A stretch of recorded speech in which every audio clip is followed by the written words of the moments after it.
দর্শক আমরা আমার আরেক সহকর্মী রাসেল আহমেদের কাছে যেতে চাই। তিনি রয়েছেন ফজিলাতুন্নেসা হল, সেখানকার খবরাখবর জানবো। রাসেল, আপনি অবশ্যই আমাকে শুনতে পাচ্ছেন। সেখানকার সকাল থেকেই তো সেখানে উত্তেজনাকর পরিস্থিতি চলছিল। এখন কি অবস্থা দেখছেন? ছাত্রদল যখন ভোট বর্জন করলো, ছাত্রদলের পক্ষ থেকে কথাগুলো আমরা শুনলাম, শিবিরের পক্ষ থেকে কোনো প্রতিক্রিয়া জানানো হয়েছে কিনা? সাধারণ শিক্ষার্থীরা সেই যে অভিযোগগুলো এনেছে ছাত্রদল, তারা এই ব্যাপারে কি বলছে? আসলে সাধারণ শিক্ষার্থীরা খুব বেশি যে অভিযোগ রয়েছে তা না। সকাল থেকে যে অভিযোগগুলো এসছে ছাত্রদল এবং শিবিরের থেকে আসলে পাল্টাপাল্টা অভিযোগগুলো এসছে, এবং কিছুক্ষণ আগে যেটি আপনি বলছিলেন ছাত্রদলের পক্ষ থেকে ভোট বর্জনের ঘোষণা দেওয়া হয়েছে, মূলত সেই ছাত্রদল নেতাকর্মীদেরকে ঘিরেই আসলে এক ধরনের উত্তেজনা রয়েছে হলের সামনে।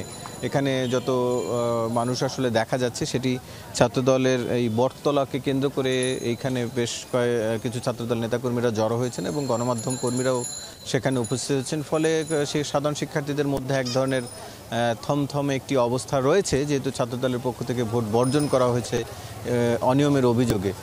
এছাড়া আসলে ভোটের যদি বলি যে সকাল থেকে অন্যান্য জায়গাগুলোতে অনিয়মের যে পাল্টা অভিযোগের সেগুলো করছিল, এর বাইরে সাধারণ শিক্ষার্থীরা যে এ নিয়ে খুব একটা বেশি অভিযোগ করেছেন, শুধুমাত্র ফজিলাতুন্নেসা হল ছাড়া অন্যান্য হলগুলো শিক্ষার্থীরা এ নিয়ে খুব একটা অভিযোগ করেননি।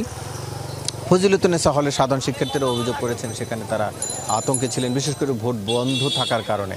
এছাড়া আরও দুটি হলের ক্ষেত্রেও এমনটি হয়েছে, ভোট কিছুক্ষণ বন্ধ থাকার পরে আবার চালু হয়েছে।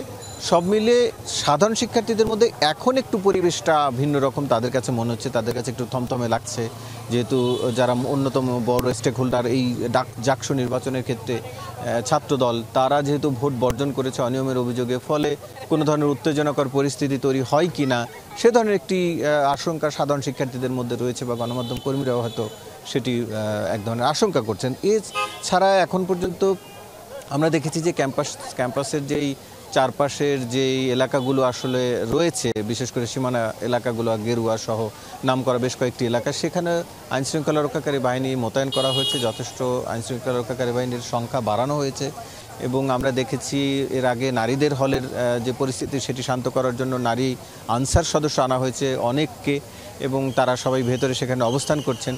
ফলে কিছুক্ষণ আগে উপাচার্য মহোদয় তিনিও কথা বলছিলেন যে অনিয়মগুলো এসছে সেটির বিরুদ্ধে তারা তদন্ত করে ব্যবস্থা নেবেন, এবং কোনো অপ্রীতিকর ঘটনা ঘটতে থাকলে সেটিও তারা প্রস্তুতি নিয়ে রেখেছেন, তারা প্রয়োজনে সেসবের বিরুদ্ধেও ব্যবস্থা নেবেন, এটি তিনি বলেছেন। এবং আমরা দেখেছি যে ক্যাম্পাসে আসলে আর্ম পুলিশ ব্যাটালিয়ন মোতায়েন রয়েছে, আগে থেকে সেটি বাড়ানো হয়েছে।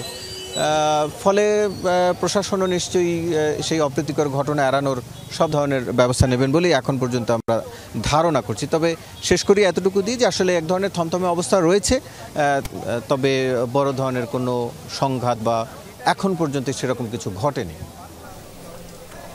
রাসেল, অনেক ধন্যবাদ আপনাকে।